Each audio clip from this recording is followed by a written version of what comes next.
What is going on, guys? So today I'm going to talk about the one thing that you should not do ever whenever you're about to join the military.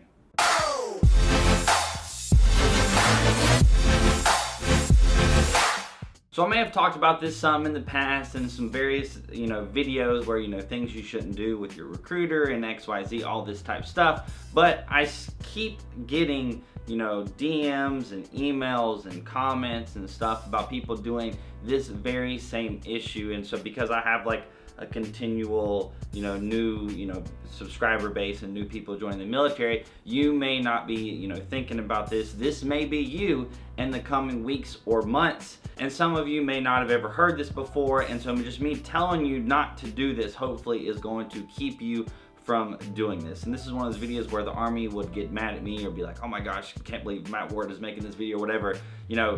This is for your benefit, watching this video, so that you basically don't make a big life mistake. So in this situation of why I'm making this video, this person had sent me a message and they were like, hey, I made a big mistake. I joined, I swore in, and I didn't swear in with the MOS that I wanted. And the reason that they didn't is because whenever they went to MEPs to actually go through the whole MEPs process and then sign the contract at the end of MEPs and then swear in, the MOS that they had chosen with their recruiter wasn't available. And now this is the case, but it's rare for some people. So more than likely the case for you is you're gonna, pick your MOS with your recruiter. They're going to reserve that MOS for you, and then whenever you go to MEPs, that MOS is gonna have been reserved, and you're gonna be able to sign for that MOS. You're gonna swear in and do all that. But in some rare situations, you reserve the MOS with your recruiter, and then you get to MEPs and they're like, hey, this MOS isn't available, so you're gonna have to pick something else.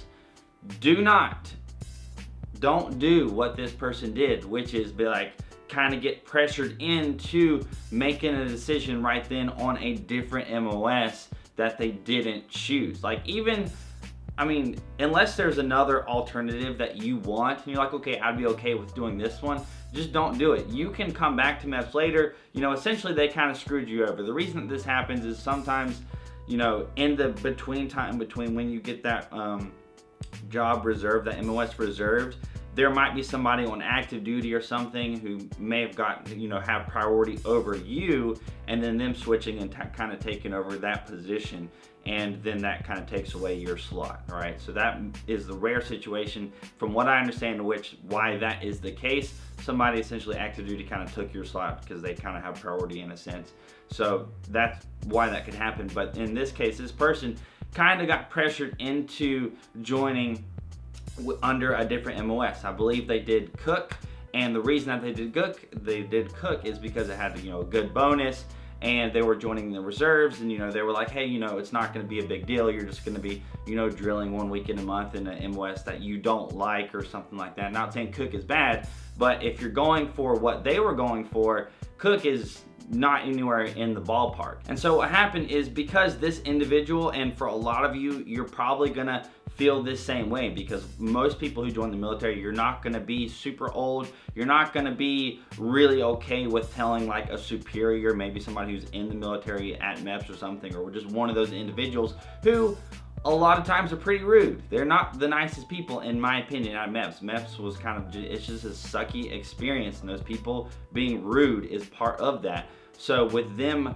pressuring, bullying this person kind of into picking something, being like, oh, it's not a big deal. Yes, it is a very big deal, because this is a life decision that you're gonna make, right? When you're talking to your recruiter and you're deciding your MOS, probably you've talked with your family about it, your significant other, whatever, about that MOS, and then at the very last second that gets taken away, you need to be able to think and decide, without being pressured into doing something. So it is totally okay with, if that happens, you not swearing in. And a lot of people don't really understand that. Some people think that you go to MEPs, you have your MOS reserved, and some people think, okay, it didn't get taken, I have to pick another MOS right then and there. And that's not the case. You do not have to pick another MOS right in then and there and just choose from what's just available right now. Very well, you could just go back home, keep meeting with your recruiter, and that MOS could come available again in the next couple of days,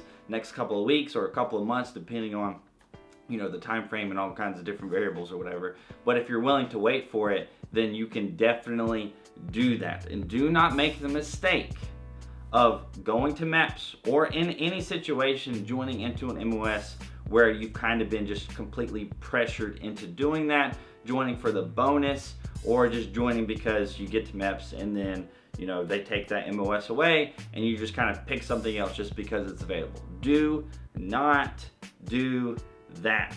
People will ask me whenever they make these kinds of big mistakes if they can switch their MOS before going to basic training, and you can't actually just go to your recruiter or go back to MEPs and just switch your MOS. You've actually signed for that contract. You've already sworn into the military, and you know, for you to get out of that, you're gonna have to get out of the military in a sense. So your contracts have to get canceled, you're gonna have to get discharged, you're gonna have to go through a really stupid, annoying, long process that the recruiters are not gonna like. So, you know, they're not gonna want to do that because they're like, hey, you already signed for it. You're an adult, you know, you're 18 or 17 with your parents' permission, you're an adult, you made this decision. I mean, it's just extra work for that recruiter for absolutely no reason, just because you made a bad decision. So they're gonna push against you. They're not gonna wanna do anything really to help you in most cases, which again is the case because you're an adult. You made an adult decision, so be an adult in my opinion and make a wise decision, and don't make life-changing decisions on the fly, right? Don't ever get, you know, peer pressured into doing something kind of just in life in general. That's just like a little bit of a life advice for you guys. But, you know, especially just life-changing decisions, don't get pressured into it. You know, just take a second, step back, think about it. You get to MEPS, you don't have that MOS there anymore.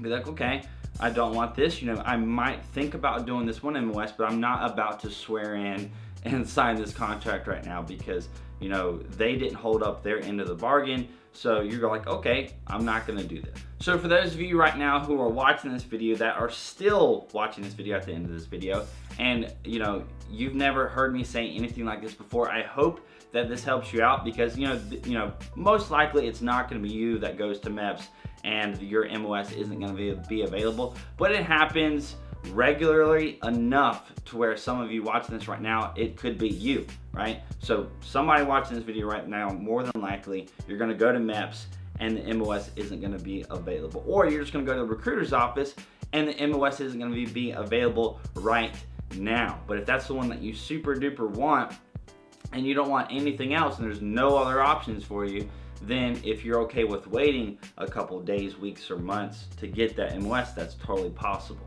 The only problem with that is you don't actually know when it's going to be available. The recruiters don't know when it's going to be available. Nobody knows when it's going to be available. So you have to be willing to wait it out. But if there's another MOS that you're okay with doing, then definitely go ahead and do that. And don't fall for the trap of you can switch your MOS later.